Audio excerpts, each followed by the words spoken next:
Click the link in the description for your free Amsoil catalog.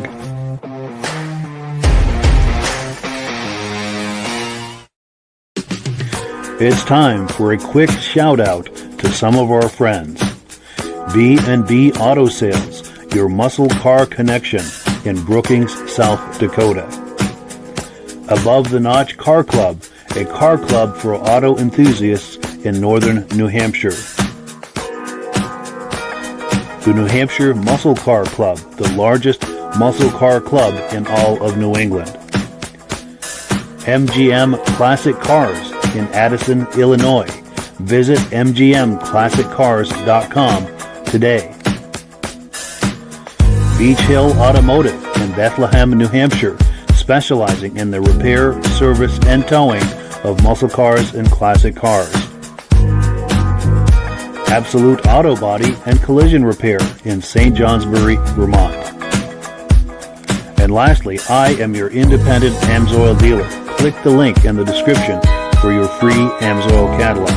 And last but not least, if you decide to advertise with the Muscle Car Podcast, this could be part of your advertising message.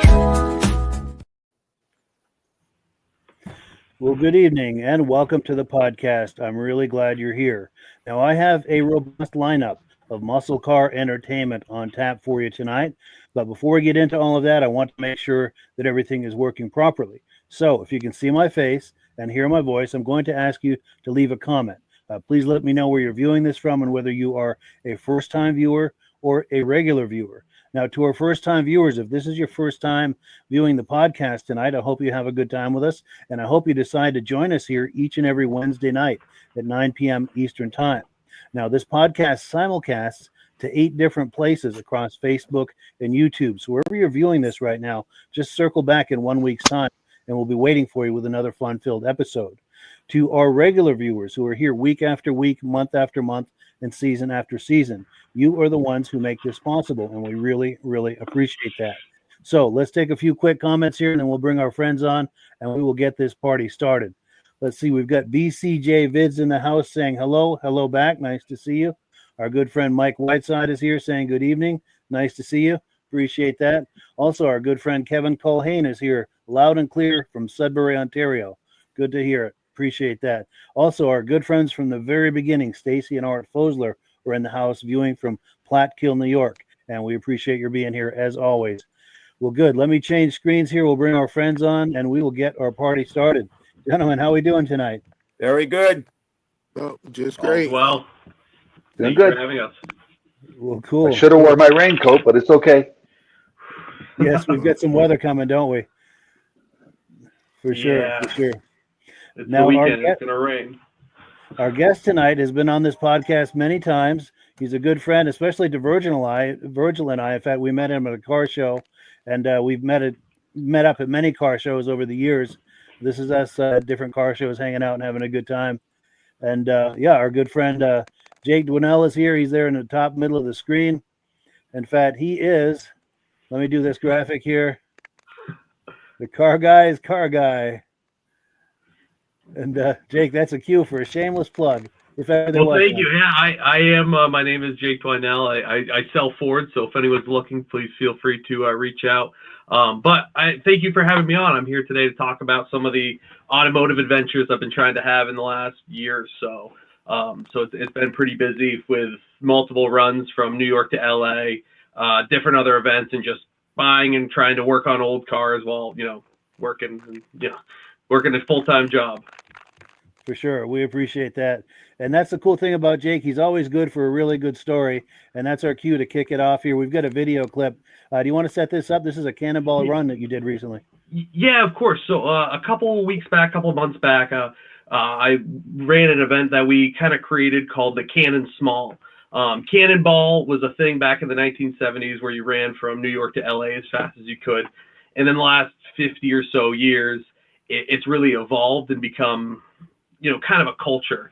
And so we wanted to do a group event with a few people, but we didn't have a huge budget and we didn't want anyone going way too fast. So we invented, a friend of mine, Veronica, and my friend Mason Dibley, invented this thing called the Cannon Small. And I can't really take credit for too much of it, but it was a great time. The requirements were the car had to have around 100 horsepower. There was no year requirements, no price really, as long as it was something kind of cool and kind of unique. So it had to have right around 100 horsepower. So I took my 1979 Mercedes that I'll probably talk about a little bit later. It's got about 100 horsepower, not super fast. There was another 1987 Mercedes diesel that was also very slow. There was a Toyota Prius, but before everyone kind of jeers, the guy had converted it to a self-driving car. So he had installed the system on it. It wasn't self-driving from the factory, and he set the autonomous record, which is the least time hands-on wheel from New York to LA. He did like 38 hours of driving, and I think he had his hands on the wheel for about 25 minutes total. They timed it every time. And then a first-gen Honda Insight that the guy had driven 2 days before from the West Coast in Canada, from British Columbia, all the way to Connecticut, where we started, to California, and then back up to British Columbia. So he did kind of a lap of North America. But the video here is just going to kind of show a little bit about us driving and getting there and at the finish, and it was a good time. So definitely, cool. We can, I think, send it from there. Well, cool. Let's take a look. Let's cue up the video here, and we will take a look.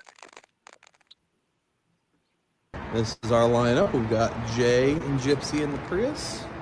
We got Veronica and Kit and Ben, their 300 SDL W116 280 SE with fuel cell. And we got the Honda Insight first gen with a big old fuel cell and a big old antenna.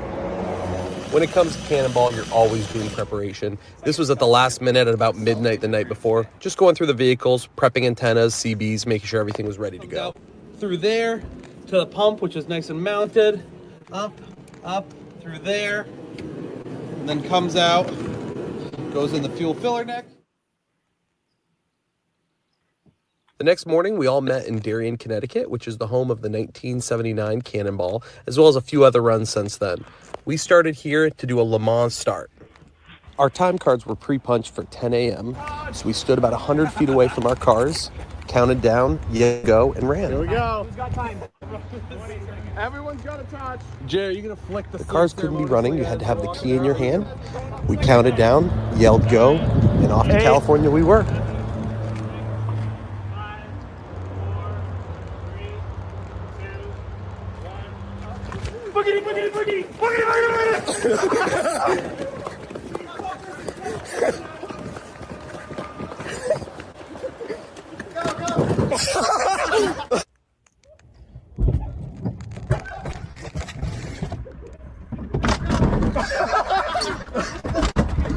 Oh God, I hope so. Go for it. System on. All right, everybody in? Go.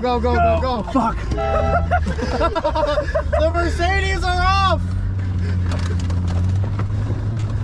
I'm tired. Who wants to drive? Octagon Road confirmed 1.09. They won. This was the third Cannonball I've done, but the first one in a group setting. It was really cool to all leave at the same time and watch as we all traveled across the country jockeying for spots. One variable you really don't have any control over is the weather, and unfortunately on this run, we had quite a bit of it. We hit rain for 2/3 of the run, but that's all part of it. We still had a great time as friends in it. We saw some incredible sights. It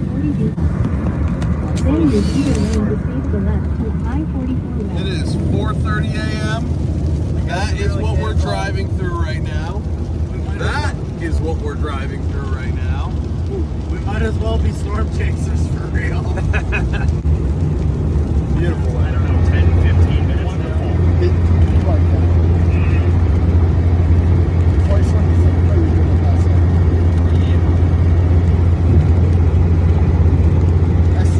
We use this really cool app where we're all able to see where the other cars in the drive are, as well as have other people follow us across the country. After an uneventful 2,800 miles, we started rolling through California and into the finish line at the Portofino Hotel and Marina in Redondo Beach. At the finish line, we had mailed out a second time clock, so when you could come in, you could punch the clock and see what your time is. Stuck behind the Range Rover. What's the kid? Yeah, right. This Range Rover is like, why are the people recording? Let's get it up right. Go. What's that? Nice. What is it? Well done. What is it? What's 192? Oh, we gotta figure it out. That is Fuck. Come on. Where is it? Right here. Come on. Go. Did you put it in? Just put it in. Other way. Top. Other side. We're filming. Don't worry. Where? Right there. Here? And then hit the top. Punch the top. Can we get it? Nope. There you go. All right, move your car. Might need to do it again. Racing classic cars across the country has become one of my favorite pastimes.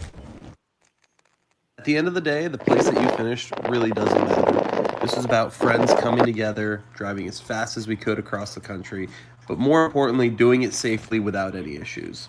And that's what Cannonball is really all about. That's some good times right there. I wish I could join you guys sometime. That looks absolutely amazing. It's a lot. I mean, it's 2 straight days of kind of being on edge and focusing on driving, but it's a great time. And I've met some really incredible people that all kind of love to do crazy stuff the same as me. So it was cool. And leaving all at once was fun because for the first 100 miles, we're all right there. So, and again, we're being respectful. We're not cutting people off. Just, one gets in front, the other gets in front, and then we all just kind of split off. Sure. Yeah, and I like the idea that you're doing with a bunch of friends too. That just adds a whole lot of fun to it, I would think. Yeah, and then and that's kind of to the point of like it doesn't matter who wins and who loses.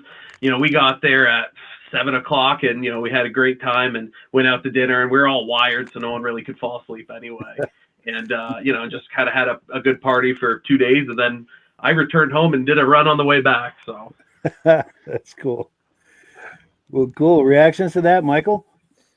Yeah, I wish I could do something like that. I get to stay home all the time. I don't even get to do car shows anymore because all we're getting is rain.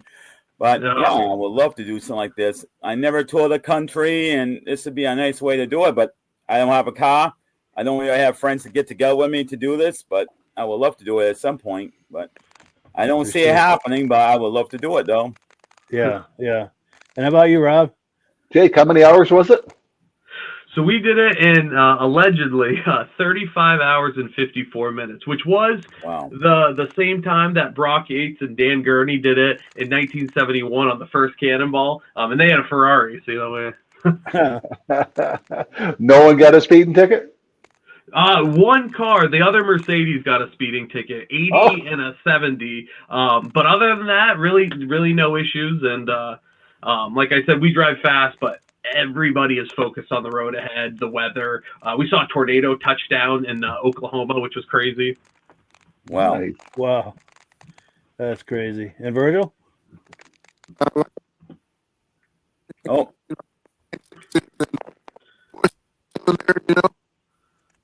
was that? We're getting a choppy signal on you, Virgil. We're getting a choppy signal on you, Virgil. I don't know if you can get any closer to your Wi-Fi. I don't know if that's the issue or.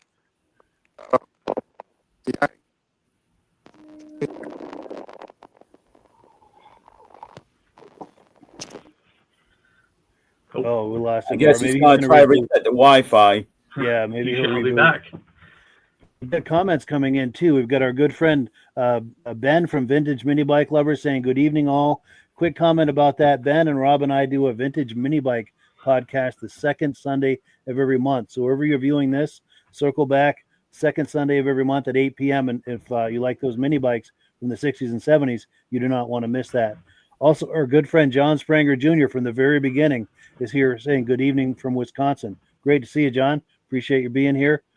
And well, cool. Let's pull this down and let me get back to the menu here. Look at what we're doing. Our next on our list here is Amsoil. So if Rob is ready, we're going to put you full screen, Rob, and going to give you a chance to do Amsoil. I'm ready. Excellent. Number of times we talked about the Amsoil synthetic, first 100% synthetic oil ever on the market. But we talked about that a lot. And a lot of people on this show is really interested in our Z-Rod oil, a high zinc oil. One of the only ones in the market that has 14 parts per million of zinc. And that's what you need for the cams and rockers and lifters. I love this container. I call it the toothpaste container. Gear lube, automatic transmission fluid, ATV oil, all that comes in this squeeze top. Do you know how easy it is to fill up a rear end with that instead of using a pump bottle? But last week we had a great little video we showed about the other products Amsoil carries. This is the mud slinger that we use for ATVs, dirt bikes, and everything. Power foam, carburetor and engine cleaner. This really comes out like a foam, you know, the old stuff you used to clean the ovens with, not like a stream of Varsol like some of the other ones in the market. And a product I use a lot is a heavy duty MP. It's a metal protector, but I use it to uncoat my vehicles. My vehicle has 1,300,000 kilometers on it. I spray my frame and everything. We spray the snowplow with it. We spray the lawnmowers before we start cutting the grass with it. That way nothing sticks to it. But it's a lubricator and a penetrating. That's a lot of the other products we have available. But to mention something not on the good news, what happened last week, the guy that started the NSRA, North American Street Rod Association, passed away, Mr. Walker. He was the owner, president of National Street Rod Magazine. I know Mike's been to one of the NSRA shows before. Yeah. Just like to say hello to this family and all that, and hope they're doing okay. Yes, let's send them some love, absolutely, at this difficult time for all of his family and friends. That is sad news, and we thank you for sharing that with us. And because of him, that's why there's so many car shows around. He was one of the first ones to start it. He also owned Walker Rads, so anybody that had a street rod with a Walker Rad, that's the man who invented it. Yeah. Yeah, definitely a pioneer in that space for sure. Yep. Cool deal. Cool deal. So, and for more information on Amsoil, you can click on the Mike's site. Yes, link in the description. And we thank you for using our link, because when you use our link, Rob and I both benefit. I'm a dealer under Rob in the interest of full disclosure. So if you like these podcasts, it's a wonderful way to support it, because selling Amsoil is how we pay the bills. And we thank you for doing that if you're considering it. And the people who have been doing it, we thank them as well. You guys are the ones paying the bills around here, and we appreciate that. Oh, and Virgil is back. All right. There we go. I was having like a bunch of static. Oh, wow. Yeah. We were having it too. We were having it from you also. Oh, I had to turn it on. I had to turn my phone all the way off. So I had to reboot. All right. Yes. Oh, I'm back. There is one other famous person that passed away too. The guy that played Norman Cheers passed away too. Yeah. I did see that. Sure. So let's see. The next item on the agenda here, since Memorial Day is just around the corner, we've got some images from our own Micheal Delage of military vehicles. So we're going to take a look at that. Let me cue that up here, and we'll react to it on the other side. And yes, here it is. Let's take a look.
So yeah, thank you so much to Micheal Delage for those images. We really appreciate that. And Michael, you want to give us a quick backstory as how you came upon those images? Oh, I'd gone to different car shows, and then I found that it had some military shows going on.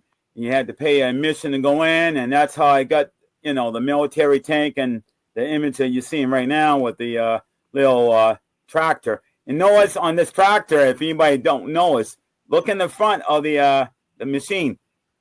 You actually have one of these things in the front. Hand crank. Wow. An old wrist breaker. Yeah, I bet. But to see these military tractors and stuff, that was something I was like, wow, because that's something that normally you don't get to see.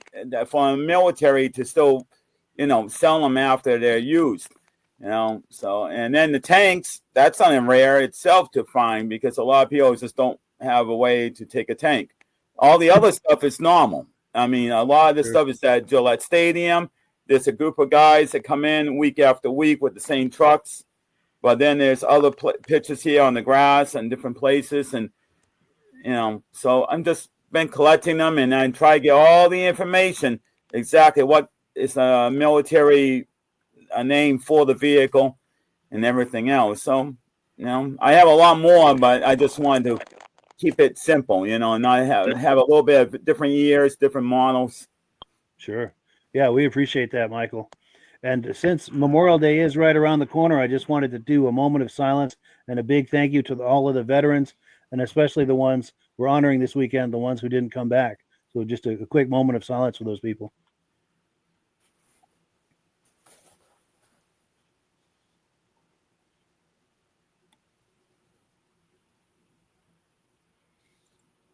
So yeah, thank you so much to our veterans. Thank you We for your appreciate service, that. guys. Absolutely. Big salute to those guys. Absolutely. Well, cool. Let's get back to the menu here. Let's see where we are. We're going to continue the conversation with Jake Dwinell.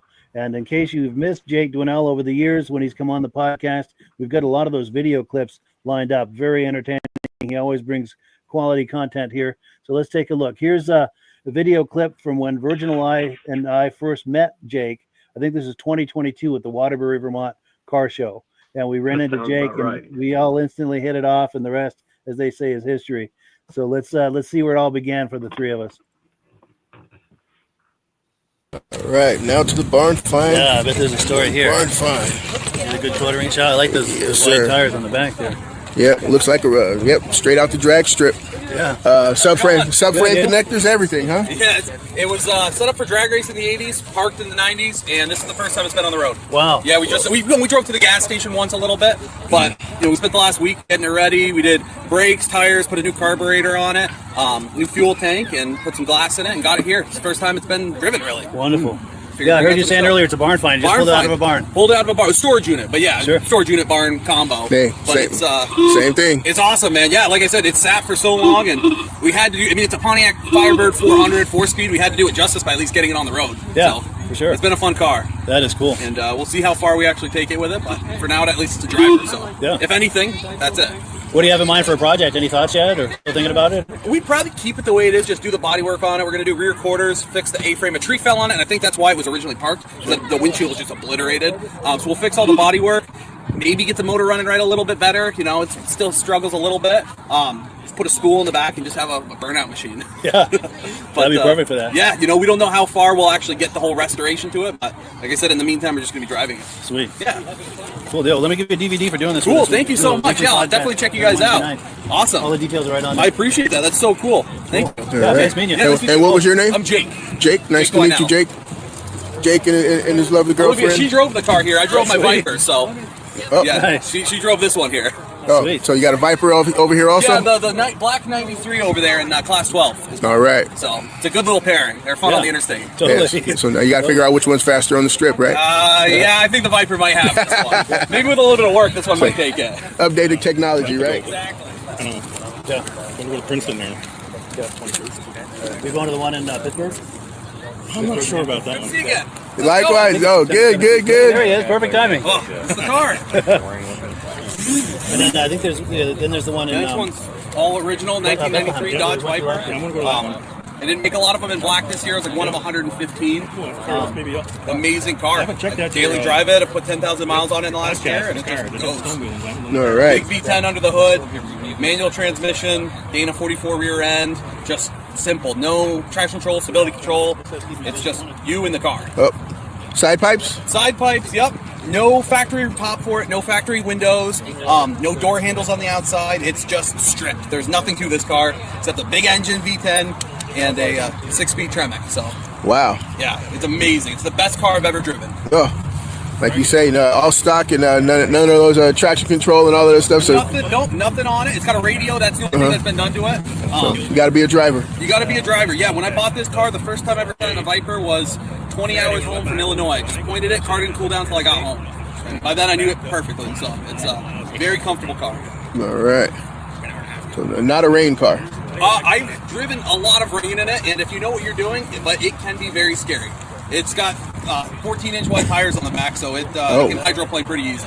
Yes. But if you know what you're doing, it's not that hard to drive.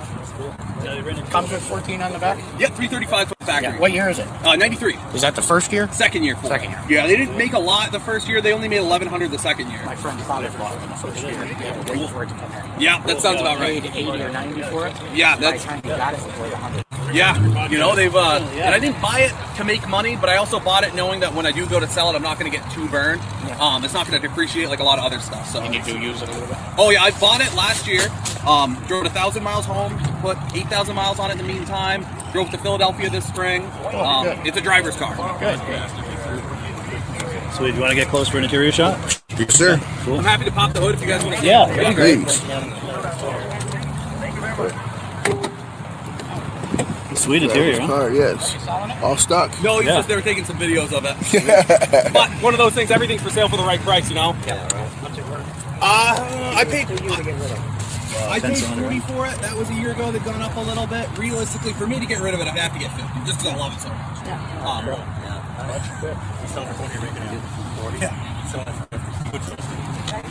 So $50,000. So you get special rights and privileges. It's going out a little bit. But that's like, the car market was great. And the Hot Wheel. Yes, for sure. 14-inch If not wide. Pittsburgh, Bethlehem. Ooh, 275 40 17s up Big front. deal, man. And then up. So yeah, good times at the Waterbury, Vermont Car Show with our good friend Jake Dwinell. Jake, what are your recollections of that day or that moment when we all kind of met? That was, I mean, it was great because, you know, you guys, I like what you're doing, walking around, looking at all the different cars and talking to them. That was a really cool day for me because that was the first time that we got, that is my wife's Firebird, really down the road more than like, 10 or 15 miles. We took it, I think, 40 miles that day. She went 105 on the way there, had no speedometer on the dash, and she was just trying to keep up with me, which is crazy. I actually just brought that car back home. It was up at her family's camp. Her father actually unfortunately passed away. So we brought the car back, and we're going to try to get it. It hasn't been on the road, in about a year. So we're going to just try to make it really roadworthy, and we want to take it on a Smokey and the Bandit drive next year. So, but that was a fun day, just seeing all the cars. That year it didn't rain. I think the next two it did. I think the year after that it like poured on us on the way home, and it died on the side of the road, and that was a whole nother story in itself. But yeah, we can't wait to see an update on that Firebird for sure. Yeah, we just got it home. I actually I have a truck that I bought to launch off a cliff in Alaska, which sounds crazy. I've been doing it for a few $100s, nothing crazy. And I towed it home with that, and I was like, oh, surprisingly a good truck for a few $100s, and it towed the Firebird home. Nice. Yeah, you'll have to do a video on that Alaska adventure as well. Yeah, I don't know if you've seen the videos before, but there's a small town in Alaska where there's a 300-foot cliff, and they don't get nighttime in Alaska. And, it's all 24-hour sun because of they're so far north. So instead of fireworks, the small town just launches cars off a cliff, and it's really blown up into this huge thing. And so me, and again, same thing, group of people that, I'm good friends with are all going to meet up in Minnesota and do a 10-car caravan up there. And, we all have a few $100 beaters, and the odds of us all making it up there are pretty slim, but, we should be fine. And, I figured do something like that. Yeah, Jake, I have some friends that go to that. And at the bottom of the hill, all the spectators are there. I don't know how the spectator doesn't get hit.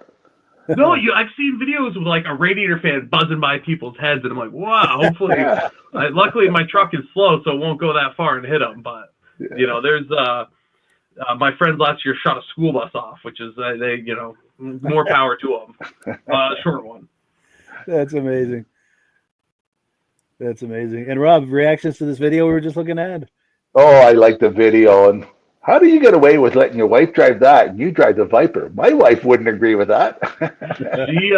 That's her car. She loves that car. So that's the Viper's mine. That's hers, and we're gonna we have plans for that car so it's actually streetable, because right now it's just such a project that to drive it's an ordeal. So plan is for her, I want her to be able to drive it to and from work and around town.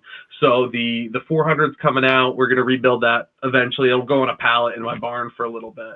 And I'm looking for a 5360 Vortec LS to just put in it with a 5 or a 6-speed, give it some good highway gears, but very reliable, fuel injected, turn the key and go power. In a month's time, I'm doing a show called Smokey and the Bandit, and the guy has a replica of the tractor trailer and a replica of the police car, and everybody puts their Trans Am in front of it and get their pictures taken and all that. So I'll send it to Mike, and Mike can pass it on to you. Yeah, I would love to see that myself, Rob. And I'm trying to get the guy to come on the broadcast, Mike. But. Yes, yeah, we got to do that. Cool. Definitely. Yeah, and Jake was telling us about a run that he does kind of along that line.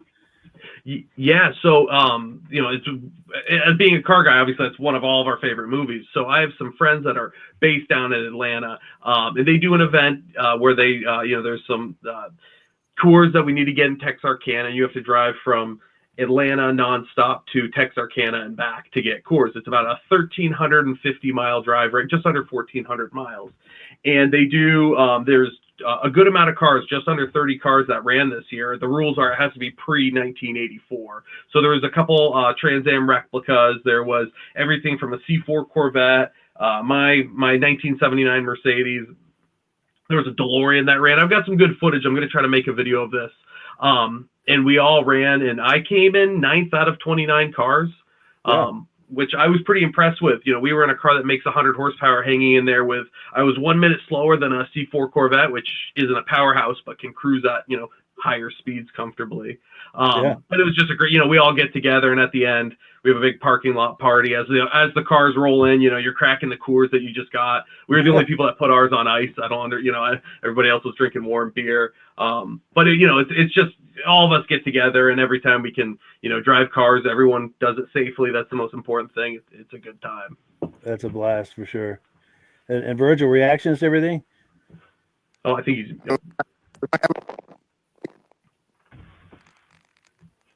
Okay. Hello? It's cutting through again. Yeah, we're getting choppy audio on him. But I know he has good memories of that day for sure. All right, yeah, he's going to try to reboot, I think. And Michael, reactions? Yeah, when I like both of these Firebirds, I'm always this Firebird and the Dodge Viper. And when I was looking at the Viper, one thing came to mind. You were saying that it's not very good on slick roads and you get wet weather. No. I seen this guy one day. I don't think I had a picture of the car, but I did see it. And this guy has a Dodge Viper engine for a motorcycle. And if you had a cars with the traction with this car in the wet weather, I wonder what that bike must be like. Well, you're basically hugging the V10 when you do that. I've seen that bike. It's crazy. I think Jay Leno owns it, doesn't he? Yeah, I have no interest in driving that. I'd hurt myself. A bike that I'm going to have to put on this podcast again. Pictures of this car. This guy has got a 350 and another 350 right behind it in line. Yeah, I've seen that before. Oh, I don't know. I don't know how in the heck you could do the timing just perfect for both of them. Yeah. Now, Virgil, we got audio on you again. How are we doing, Virgil? I think my state line is still messing up. Yeah, it's still choppy. Man. Yeah, we're having a hard time for audio. He's too far from the Wi-Fi. I think so. Are you able to get any closer to the Wi-Fi, Virgil? Oh. Well, he's going to try. Well, meanwhile, let's keep the party going here because we've got plenty of clips to look at, and the clock is ticking here. Let's see. Next, we have. Whoops. Sorry. Just trying to get myself in the right place here. So next, we've got. Oh, this is a video that I know you mentioned about your father-in-law, Jake. He'd recently passed away. So this is a nice tie-in, maybe as a tribute to him. You did a video a while back of a car that he had purchased, and you had taken for a drive. Sure. Let's take a look at that, and while we're doing that, hey, Jake here, and today I'm going to be showing you my father-in-law's 1957 Chevy Bel Air 4-door.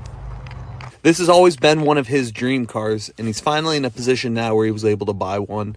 This example has a 350 and an automatic transmission swapped into it. As you can see, it's sitting on some classic Kreger SS's, and it's in pretty good shape. Definitely a good project. Under the hood here, you can check out the small block Chevy that someone put into this probably a few years ago. Other than that, this car is mostly stock brakes, stock suspension. It does have some interior work that's been done to it. As you can see here, it's got some nice aftermarket bucket seats, some nice gauges, but still a very classic and comfortable car. One weird quirk of the interior I really like is this ratchet shifter. You got to pull it down for every gear shift. So there's reverse, neutral, and then drive. And speaking of drive, let's get this beast out on the road. It does steer really well. That big steering wheel is your power steering with a car like this. Drove really well up until the point where my father-in-law told me to watch out for the brakes.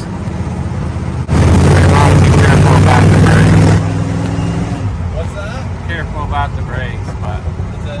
Whoa! Whoa! I haven't tried them yet. This thing's all. I hit the brakes and it shot into the. And while it could use some brake work, that's all part of the project, and that's something we're going to be doing down the line in this car. The brakes are a little sketchy.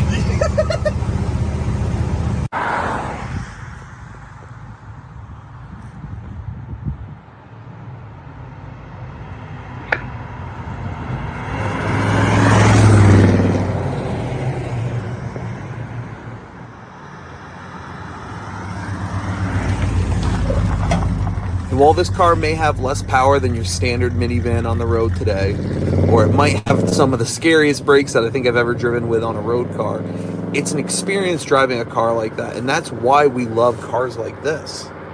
No one goes out and buys a 1957 Chevy to commute in. They buy it to drive on the weekends, to tune around with, and just to have a good time.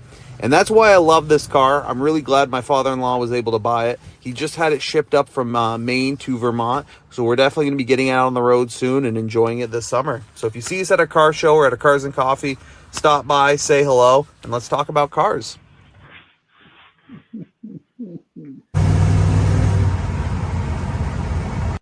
Yeah, it's a nice way to remember him. And Virgil and I met you and your wife and him, I think, at the 2023 Waterbury show. He was a really good guy. I appreciate that, and that's what he loved to do, was classic cars. And so, a little update on this car. So he went through and did the brakes, and that was about it. And we just had it as a driver. I think we probably put 300 or 400 miles on it, and then we tucked it in my barn. And I actually just recently sold the vehicle. He passed it on to my sister-in-law. My wife got the Firebird. And so, we sold it to a nice woman who was very excited to drive it. She said her kids were really excited to, cruise around in a classic car with her. So the car is still being loved. It's by people. It's in good hands. But I couldn't believe it. I'll say this. We took that car. It had been sitting in my barn for about a year and a half. And it's not climate controlled. It's as barn as you can get. And a little bit of starting fluid. The battery was completely charged. It had no problem cranking. And it drove itself out of the barn. I could not believe it. Huh. Need a little bit of transmission fluid. We probably did a 5-mile lap in it. It was kind of a send off, but there's something to be said about old, simple cars that can sit for a year and a half with old gas, old battery, and just fire right up with a little bit of starting fluid. For sure. That's amazing. Yeah, and a wonderful way to remember him too. That is cool. Of course. And Michael, reaction to that? Yeah, I mean, I have a fondness on the 57 Bel Air. because my great grandmother owned one. And then there was a fire next to the house. It was a big above gas tanks, high winds, and it took the house, the roof, and it literally toasted the two cars that were in the driveway. But then she landed up getting another Bel Air. I think it was maybe a 58 or 59, and she hated it because I call it the Bel Air that got squashed, because the roof got squashed down and it got spread out, so it got longer, but you didn't have the headroom like you would have on this. And I always like the 57 because I like that V shape in the back and all the stuff in it.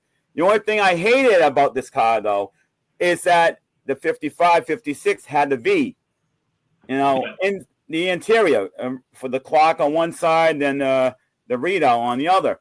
And then why in 57 do they go with round gauges? I just don't understand why Chevy did that. You finally got the V outside the car. Why not just leave the V inside for one more year? Yeah. One more year. Crazy. And Rob? Oh, what a great design car. I don't know why they don't have chrome on cars nowadays. Oh. Was that shifter, Jake, factory? No. So that from the factory, this was a 3 on the tree car, and someone put, I believe, like a turbo 350 or something of that nature, like just a 3-speed automatic in it. But it was that's like a drag racing style shifter, and it's funny, you had to like click it really into gear. Which is there was a few times I was I commuted it. I drove this car to work a few times, which is like a 30-mile drive. And there was a few times like in the intersection pulling into work, I had to do like a turn, and the shifter just like disconnected. I had to like jam a screwdriver in there. And luckily I got it going. I like the amount of times you got to turn the steering wheel to go around the corner. Oh yeah, and you're Armstrong steering. It's a big wheel. Yeah, for sure. Yeah. And then Ski Hive is watching us tonight, saying everybody wants the 2-door, but that 4-door is cool, especially with those Kragers.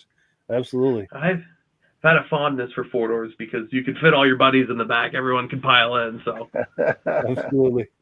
That's cool. Well, let's see what else we've got here. We've got, okay, so Jake did another Cannonball Run a few years ago. We're going to play that clip right now and see another Cannonball experience. So let's roll that here and we'll react on the other side. Oh, cool. Our Cannonball Run. I started with this 2005 Mercury Grand Marquis, which was little old lady owned, covered in chrome, fiberglass top, and had a beautiful white leather interior. I wanted to go more for the cop car look, like a P71, so I took the Landau top off, only to find a bunch of rust underneath. Luckily, I had my father-in-law, Tony, who helped me do all the body work and paint it, even though he really did most of the work, and it came out awesome for even painting in barn conditions. I chose this car because it has a V8, rear-wheel drive, really comfortable interior, and with a little bit of disguising, we could make it look like a detective car or a police interceptor. Our plans were to be discreet and stay under the radar, something we would need if we were going to be traveling at a high rate of speed for a long distance without any interruption. Along with blacking out all the chrome, I got some cop car steelies, put some fresh tires on them, gave them a coat of glossy black paint, and added the chrome center cap for that perfect look I was going for. Our plan was to have about 200 pounds of fuel in the trunk, so we were going to need some heavy springs. Unfortunately, the perches were rotten off the rear end, so I had to have that pulled out. While I was in there, I did all new control arms, new bushings, and make sure I was safe for the 3,000-mile trip we were going to have. I went over this car with a fine-tooth comb to make sure it was fully ready. I added a new set of brakes from Rock Auto, which, after our long drive, were pretty much worn out. I had a lot of extra wiring, like these LED fog lights, so I made a custom center console which housed all of my switches, all of my controls, and an auxiliary fuse box fed right off the battery. Countermeasures like radar detectors, GPSs, police scanners, brake light kill switches, and more are really nice things to have, especially on long-distance drives. The final product really did look like a cop car. I made my custom honeycomb grille and blacked out the tail panel to replicate more of the P71 Interceptor look.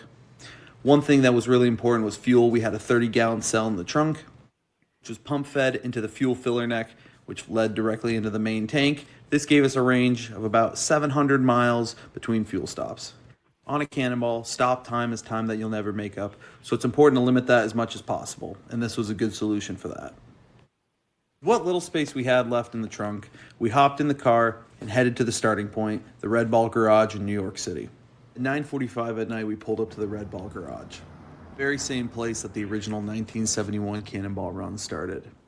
We sat there programming all of our GPS screens and timing devices as we sent our last messages to people who were watching us in GPS tracking, most of whom have done runs themselves and were giving us really helpful advice. As the clock struck 10, I hit the gas and started to make our way out of Manhattan.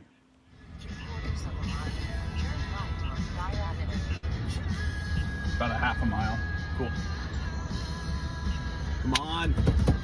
We're actually cooking pretty good. I know. Got out of the Lincoln Tunnel and into New Jersey in a respectable 14 minutes and 50 seconds. California is still 2,800 miles away. We made sure to do as much as we could while driving, giving the backseat passenger some time to rest in between long driving shifts. But most of the time, we tried to be alert and keeping an eye out for things that might stop us. A good set of binoculars, all our countermeasures, and our overhead spotters meant that we always had an eye in the sky. Rolling through Terre Haute right now. Front K-band.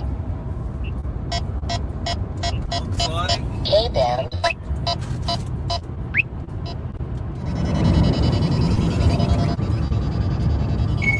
We even got some footage courtesy of a few toll cameras.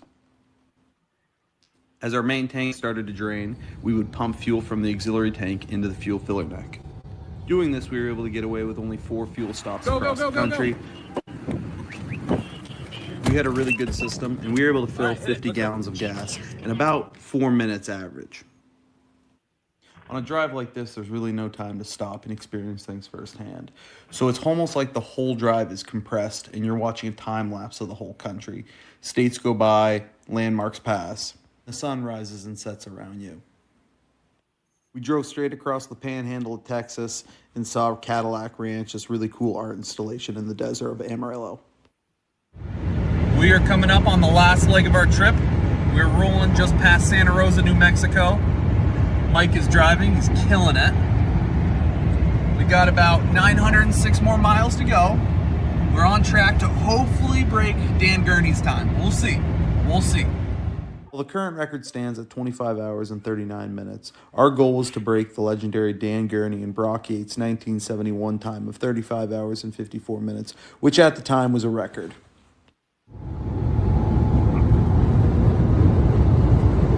Nothing in front of us except open road, the Portofino.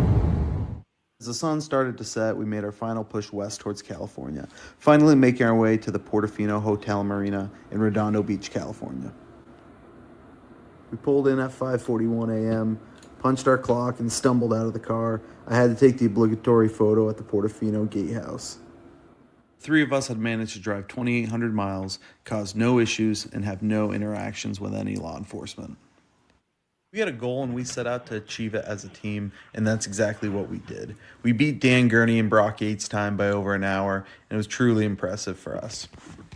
And luckily, my fiance at the time didn't have to fly to a random police station to come bail me out, which was something we were a little bit worried about, as we had some plans while in California.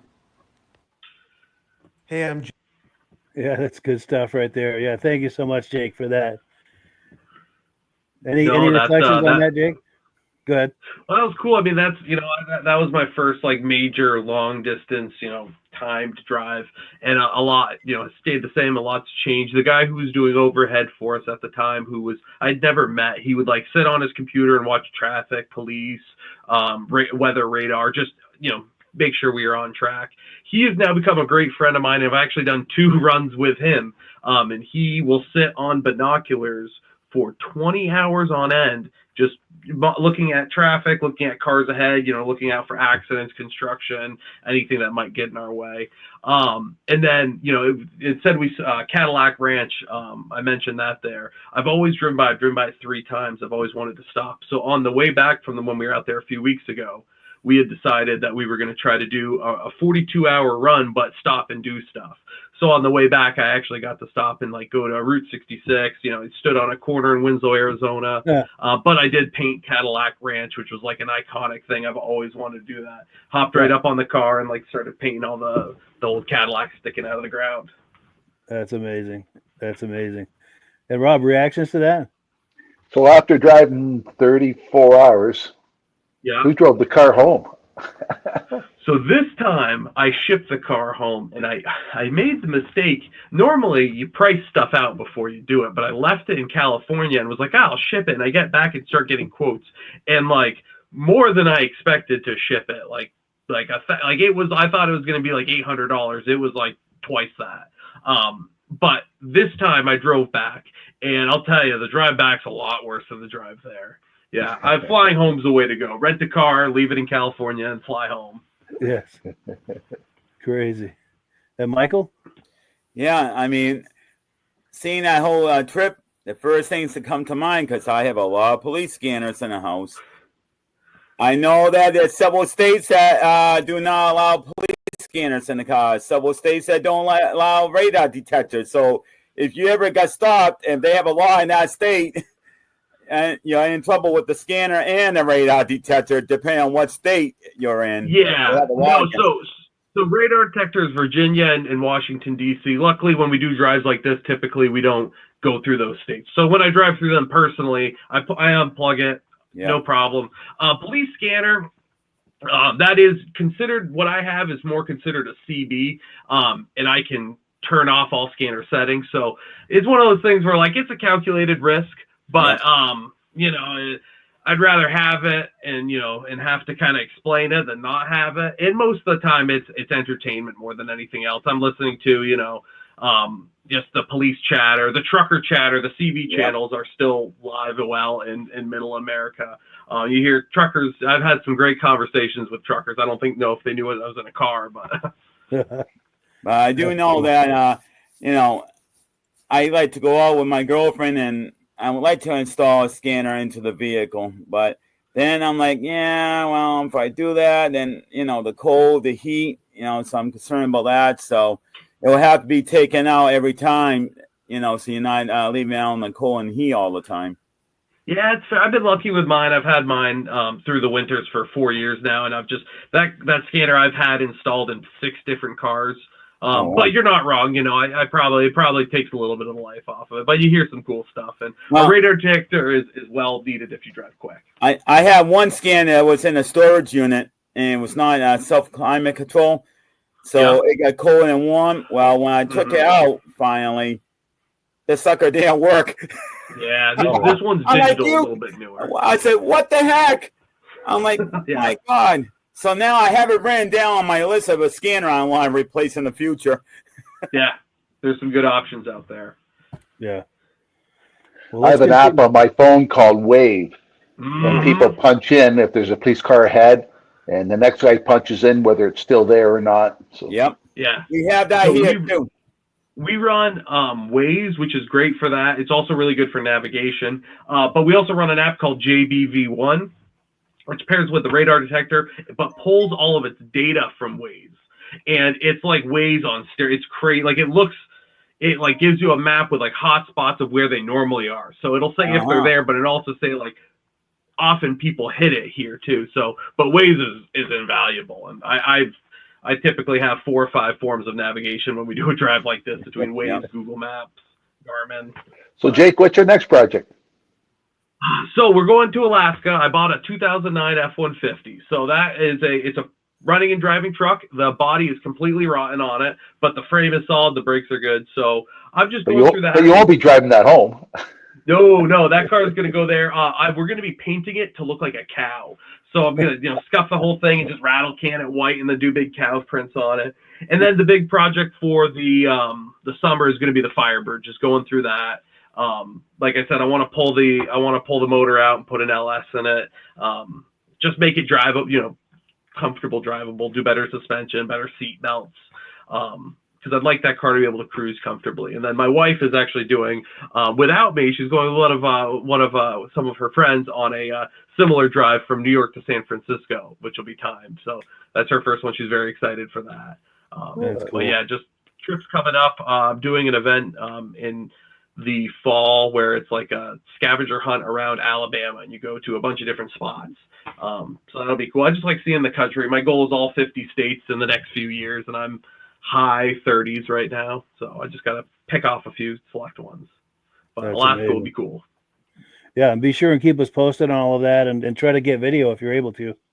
Yeah, no, and I'm going with a bunch of people, so it's easier when you go with more people. You can kind of crowdsource, and everybody, I get all people's videos from here, here, and here, and then you can kind of edit them together.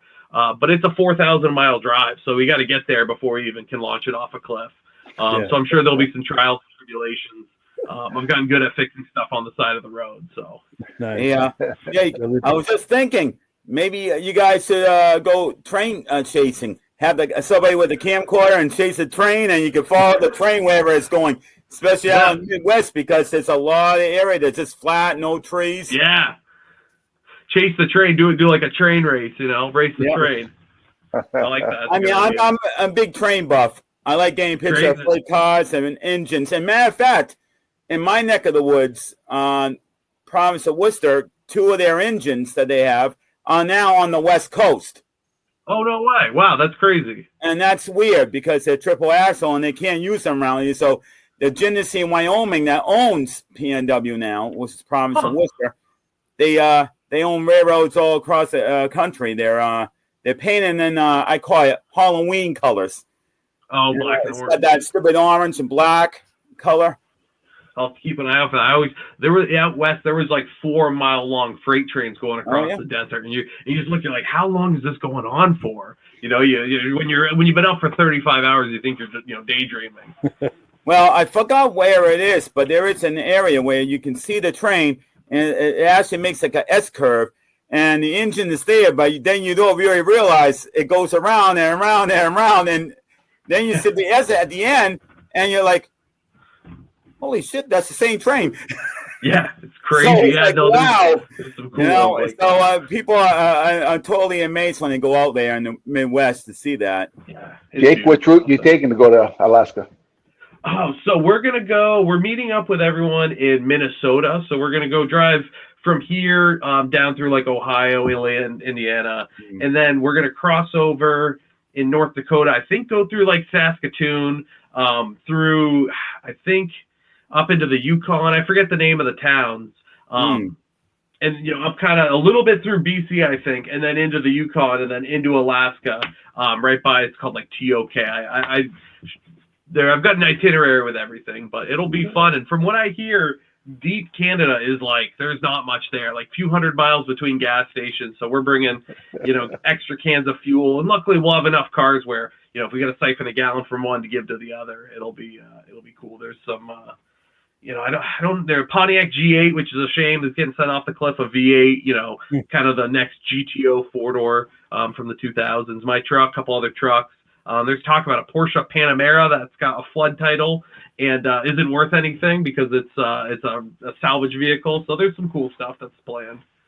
And keep in mind, we got a volcano up there too that's ready to blow. Oh, hopefully that we don't run into that, but what a way to go if it is a volcano. So hopefully not. So we've got one last video clip to play. This is from I think it was the Essex show in 23. We met up with Jake, and yet another time. We always meet up with him at these shows, which is always fun. All these different shows. And we met up, and he was showing us some of his finds. And we'll just leave it at that and play the video clip, and it'll speak for itself. Let's take a look. It's just taking a moment to load. Here we are at the Street Rod Nationals in Essex, Vermont. I'm walking around swap meets here with my Cannonball shirt, which if you don't know, Cannonball was started in the 1970s by Brock Yates of Car and Driver, and it was driving as fast as you can from New York to LA. And since then, there's been a little bit of a cult following behind it. People have really started to kind of get used to it. And I actually did one back in April myself we did a video on it of the podcast, but basically you start at the Red Ball Garage in New York City and you drive as fast as you can to LA. So right now the record is held at 25 hours and 39 minutes, which is an average speed of well over 110 miles an hour. We did it in 34:41, but walking around the swap meet today, someone noticed my shirt and they actually pulled me aside and said they had this. So this is one of the Car and Driver magazines from 1975. This is when they, right before they were about to do I think it was their third or their fourth race, or it was right after it, but they did one in 1975, and the guy said, hey, I was planning on reading it, and I made him an offer he couldn't refuse, and I bought not only this, but the whole stack of 1975 Car and Drivers. So you got the whole year. I got the whole year. I'm keeping August. If anyone else would like anything else, I'm happy to share, but this one's mine. It's probably going to go in a frame up on my wall. with all my other Cannonball stuff. But if you like to drive really fast, if you like to avoid police and have a good time with your friends, I highly recommend it. But it's not for the faint of heart. It is a long drive. It's a commitment. It's a commitment, and it's a good time. It was, I have plans to do it again. I have plans in the near future. So if you see me wearing my shirt and you have anything or you want to say, definitely stop and let's talk Cannonball. It's a good time. One question for you. What's going on, Virgil? How many drivers? Is it just one driver driving the whole time? So you can do it. There's no rules as long as the same people start in New York that end in LA. Okay. So we did it with 3 drivers. Only two of our drivers drove a whole time. One of them was kind of a fill-in for when we got tired. I do have a friend though. He currently holds the solo non-stop record from New York to LA. He did it in 33 and change. I forget exactly, but he did it by himself, non-stop, no stops for fuel. He did it in a Toyota Prius with 110 gallons of gas in it. And I like to think I'm crazy, but this guy is next level, and he loves his Priuses, and I can't really blame him. He does some crazy stuff in them. Cool. Prius with gas, huh? Prius with gas, 111 gallons, I think it was. Crazy. I'm still just trying to get over Prius with gas. This guy loves his Priuses.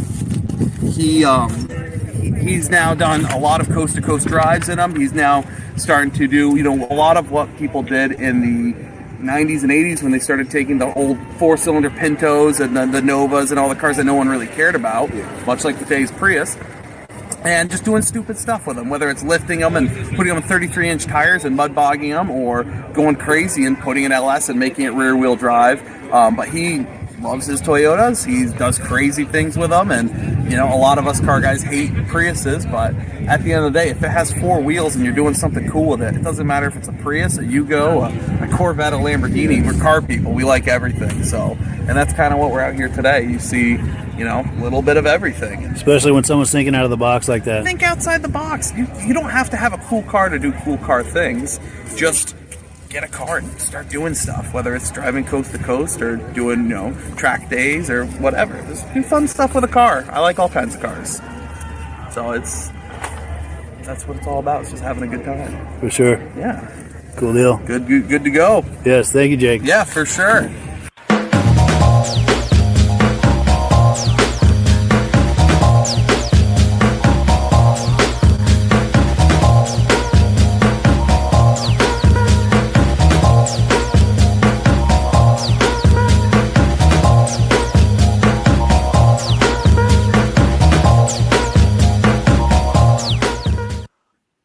So who can resist Jake Dwinell, the car guy with that kind of music under it? I appreciate that. Yeah, no, that was cool. I think I ran into you that day, just happenstance. We weren't planning on meeting up or anything. I was just like, "Hey, Yes. there you are." Yes. Which was, I feel like it's happened a couple times, so it's pretty interesting. Definitely. I think here's a still shot from that same same day. Yeah, exactly. Always a good time. Always a good time. Yeah, it's cool. We've had some good times. A lot more to come too. Oh yes, for sure. Looking forward to seeing you this summer. And since we've got that graphic on the screen, do you want to do another shameless plug? Yeah, if you or anyone you know is looking for a new vehicle, we try to be really transparent, and I love cars. So if you're looking for something specific or you want someone that's going to be really passionate about finding something that you love, just give me a call. That's my big thing, is I like to be, a car guy for people that like cars. My number is on the screen. My email is there. But yeah, I'm always happy to help, even if you just have general questions. Cool deal. Cool deal. Yeah, thank you so much, Jake, for coming on again. It's always good to have you on. Yeah, absolutely. I got some more stuff coming this year, and like I said, I'll make videos of all the trips we do and any project updates, which hopefully there'll be a lot of. Excellent. Yeah, we look forward to that. And Michael, closing thoughts? Yeah, I mean, I'm a little jealous. I wish I could do what you're doing. Money is not there for me, and I never owned a vehicle, can't afford one. So, I just wish. But I do love seeing the videos, though, because, you get to see a few things, but I know you guys don't get to stop, but, you get a little bit of stuff along the way. No, I appreciate that. I'm very fortunate to be in the position I'm in, and with my father-in-law passing, I figured life's short. You never know what's going to happen tomorrow, so try to do what you can today. And that's exactly my motto, because that's how I'm thinking at this point in my life. I'm like, I don't care what people think or whatever anymore. You just go out and do what you want to do, because you never know. You could be here today, you could be gone tomorrow. You just might enjoy every single day you got. Of course. Cool. And Rob, closing thoughts? Jake, I like your attitude. I got an event I'm going to attend this year, and the cars aren't roadworthy, but everybody's got an artwork on their car. Oh, So they got to be able to drive down Main Street to get judged. People do crazy things to the car and make it look like artwork. Take the pictures. And Jake, you said a quick thing about a vehicle that was kind of rotted out with the fenders and stuff that you're going to be driving. Yeah. I have a friend that lives right here in the town, the Cannonball I live in, and he's got just a little bit of rot above the back fender on his pickup. It won't pass inspection. I'll tell you my quick hack for that, because I just went through this. If you go on Amazon and you buy a $100 fender flare kit that is going to perfectly cover and encapsulate all that rust, you no longer have holes in your bodywork, and it will pass inspection. I just did that with mine, and it looks like, I'm like, wow, I shouldn't even launch this off a cliff, but I know what's under there. I just don't understand that. They make the back of the front of the truck doesn't rot out. The back fenders is like, what the heck? Why can't you not protection? Well, it's you keep it tucked for 10 years and get rid of it. Yeah, every little nook and cranny. Yep. Cool. And Rob, final thoughts? Great show, and enjoy seeing you again, Jake. I'd love to see you too. Hopefully I'll be on more. I'll make some more stuff. Definitely. Yeah. Keep us posted on both your adventures and your misadventures. Yeah, and if you want to follow me, I'm Jake Dwinell on Facebook. I'm Dwinell Jake on Instagram. So feel free to follow me. I try to post some adventures we do there. For sure. Yeah, always a pleasure to have you on, Jake. I look forward to seeing you at some of the car shows this summer. We'll cross paths. All righty. And as always, we give the last word to Amsoil. Thank you, everyone. Have a wonderful evening. Good night. Have a great evening. Hello, everyone. This is Rob and Mike. How you doing today, Rob? I'm doing good. Mike, yourself? Very well. Thank you so much for coming on. I appreciate it. Now, today, we're going to be talking about Amsoil. And in a few moments, we're going to show you how you can get the deepest discounts, free shipping, and free gifts when you order your Amsoil products through us. But first, I'm going to ask Rob to give you a quick description of what Amsoil is and why you should consider using Amsoil products in your motorized vehicles. Thanks, Mike. Amsoil is 100% synthetic oil. Everybody uses Amsoil for a different reason. Some people like the benefits that Amsoil is warranted for 25,000 miles or 1 year. The reason we can do that is because Amsoil doesn't oxidize. It doesn't form the usual carbons, gums, sludges like petroleum oils do. That's why we can keep it in the engines longer. Petroleum oils never do wear out. They oxidize themselves. That's why they have to be changed at 3,000 kilometers. And Amsoil likes the benefit that you only have to change the oil once a year. That saves some money. Some of the people like the benefit of Amsoil is it's a slipperier type lube. By having a slipperier type lube, it cuts down friction and drag. By less friction and drag, engines run 20 to 50 degrees cooler, better gas mileage.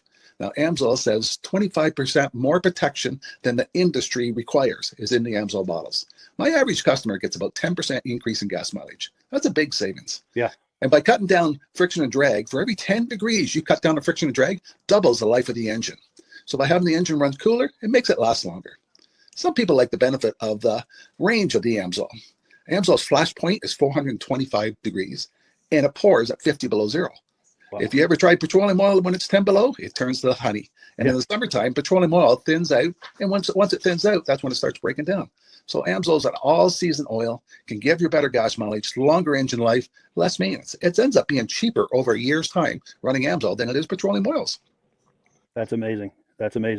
And Amsoil is available for pretty much any motorized vehicle, anything from lawn equipment, cars, trucks, boats, ATVs, motorcycles, snowmobiles. Yep. And a lot of people phone me up and say, well, what's the benefit of our gear lube? Exactly what I told you about the engine oil. It pours in cold weather, it runs cooler, makes the equipment last longer. And they say, well, what's the benefit of the small engine? Same thing. Makes the engine run cooler, last longer, better performance. So it saves on all the applications that Amsoil has available. Wonderful. So yeah, let's talk now. Hopefully this has convinced people to think about maybe joining us in the Amsoil experience. Let's talk about some of the discounts and free shipping and how that all happens. I'm going to pop a graphic on the screen. And by all means, if you want to talk talk people through how this preferred customer program works. Amsoil has a number of different programs. One of our main ones is a catalog customer, where somebody can order directly out of our catalog. If they order out of the catalog, they order $100 worth, Amsoil will ship it right to their house. But our best program is our preferred customer. For only $10 for 6 months, you become a preferred customer, you save 25% on all the product. You order $100 worth, they're going to give you free shipping. You don't have to order a whole case. You can mix and match. Say you want 4 bottles of small engine, 7 bottles of 5W30, and a couple of gear loops. You can mix and match. You can order 1 bottle at a time if you want. There's no minimums, no maximums. By being a preferred customer, you save over 25% on all the products you're going to buy. Amsoil sends you extra gifts, $5 gift certificate on your birthday, $5 when you renew your account, and stuff like that. So it's a good way to save on some of the products you want to buy. For sure. Yeah, it's an incredible value. And this is the deepest level of discount that anyone can get when ordering Amsoil. Is that correct? It is. Wonderful. So let's take people through the step-by-step experience of placing an Amsoil order. Then that would include signing up for the preferred customer preferred customer program, so they can receive those deepest levels of discount. So let's go to the website. This is what the website's going to look like. These are some screenshots. Once you go to amsoil.com, there's a link in the description, or you can just type that into a browser, amsoil.com. This is the page you land on. At the upper corner of the page there, you see how I've circled in red. That is the link to click, the Join Now link. That will take you to the preferred customer program page, where you can take advantage of all these discounts and free shipping and everything that we've just been talking about. This is what that page looks like. In the lower right, you're going to click Join Now. This will pop up. You select the duration you'd like, whether it's 6 months or 12 months, and click Add to Cart. Now, once this pop-up goes away, you'll be back on the main page. And the upper left, you'll see where I've got that red arrow. It says Shop. Now you can start shopping for products, and on your very first order, you're going to get these discounts and the free shipping as long as it's over $100. You'll get all of these benefits right away. So once you click Shop, it's going to take you to the product page. There's different types of oils, lubricants, so on and so forth. For the benefit of this exercise we're doing now, I'm just going to click motor oil. It shows different types of motor oil. Let's click gasoline. Now this takes us to an item. It's their synthetic motor oil. And you can see the item there, and there's choices for different viscosities. But take a look at the price. Let's take a closer look. Let's zoom in. But if you've joined the preferred customer program first, you're going to automatically get the deepest levels of discount. That's what we're looking at here. You're saving $3.80 on that quart of oil. Instead of paying $16.29, you're now paying $12.49 for that quart of oil. That is the deepest level of discount you can possibly get. And then you just add the quantity that you'd like. You select any other items that you're thinking about, add them to the cart. And once you click Add to Cart for the final time, you're going to see this come up at the top of the screen. It's going to show your items and your the total that you're at so far. Pardon me. And then you just click View Cart in the upper right, and that'll take you to your cart. Take a close look here at the upper right. That blue box shows that you're getting free shipping. You're eligible for free shipping on this order because it's over $100. That little yellow box shows that you've got the preferred customer membership on your order. That gives you the deepest levels of discounts for the next 6 to 12 months. And then below that, you've got the items that have been selected. For the exercise here, I selected 9 quarts of the signature series, but that brings us up over $100 for the free shipping. We're saving $34.20. And if you're ready to finish, you click Checkout Now, and that takes you to this screen here. If you haven't signed up with an Amsoil account at this point, just click in the lower right to create an account, create a new account. It's going to ask you for some basic information, name and those types of things. Now let's take a closer look. You'll see this gray shaded box. This is a very important box. This is going to ask you if someone has referred you to Amsoil. And if so, please enter my name. My name is Mike LaPierre. It's spelled right there on the screen for the correct spelling. And also the referral number, 304-555-94. That's how you make sure that Rob and I get credit for this. Now, in the interest of full disclosure, I have signed up for Amsoil under Rob. So when you order using this referral number, Rob and I both benefit. So if you enjoy these podcasts that we're doing, this is a wonderful way to support the podcast, because when you order using this referral number, Rob and I both benefit. And the commissions I make go directly toward offsetting the cost of doing these podcasts. So I thank you in advance for that, for using my referral number. I very much appreciate it. And once you've done that, you just go into the next screen to enter your payment information, and you're done. Now, once you've placed your order that's over $100, and that order includes your Amsoil preferred customer program, you are now eligible to get a free DVD from myself. Now, this is going to be either a muscle car DVD or a vintage snowmobile DVD. Use the email address on the screen, wkspodcasts@gmail.com. Send me an email. Let me know which DVD you would like me to send you, the muscle car or the vintage snowmobile DVD, and I'll get that right out to you. As you're typing in that email, in the subject line, be sure and type in capital letters, free DVD requests, so it stands out as I'm checking my email, and we'll get that right out to you. So I guess the last thing, Rob, that we wanted to talk about is if someone is considering Amsoil as a business opportunity. Yes. If anybody has a retail or a commercial account and they would like to buy directly from Amsoil, just send Mike a line. He'll show you how to set up and you can buy directly from Amsoil. But if you are interested in starting your own part-time business, a part-time business that can grow into a full-time income, Mike and I will show you the Amsoil marketing plan. Amsoil has a large selection of products that cover almost every application. So it doesn't matter if you're into snowmobile, boating, or ATVing or hot rods, we have an oil for every application. It's a fun type business. That's I really enjoy doing. Where else can I go and have fun and make money doing it? And Mike and I are here to help you all the way along. If you need any help on how to promote or to find new accounts, we're here to help you. For sure, for sure. So when you sign up under that number, this 304-555-94, you're getting Rob and I as a team. Now, Rob has been doing Amsoil for 40 years. Can you believe that? 40 years. So he knows every aspect of this business and he knows all of the ins and outs of the products. So he'll be able to help you with any kind of product questions or any kind of questions to show you the different business models that you can do with Amsoil. And then the other thing that you get when you sign up under me is I've got a strong background in social media. So if you need some coaching on how to generate Amsoil leads using Facebook and YouTube, I'm happy to coach you with that when you sign up under Rob and I. You get both of us as a team to help you, to coach you, to support you, whatever you need to get you off and running with this business and having fun with it. Like Rob said, it's an enormous amount of fun. If you're like Rob and I and you enjoy going to any kind of boat shows, car shows, motorcycle shows, snowmobile shows, anything with a motor, you like going to those shows, those events, those races, this is a great way to turn that into a income opportunity for you. Yes, yes. And just by wearing my Amsoil hat at one of these events, people come up and ask me about Amsoil. People don't know where to buy it, and I'm there to help them, show them where they can buy the products. Perfect. Well, cool. Well, this is great. Any final thoughts, Rob, before we wrap it up? Amsoil's a fun business. Amsoil's been around since 1968. It was the first synthetic oil to be AI approved. Wow. Yeah. That's amazing. And that's very early in the game too, isn't it? Yes. For sure. Well, good. Well, thank you so much, everyone, for viewing. Hopefully, we've gotten you excited as we are about the Amsoil products. We'd love it if you could join us either as someone who uses the Amsoil products or to join the Amsoil team as a business opportunity. And we thank you so much for viewing. Have a great day. You have a good day.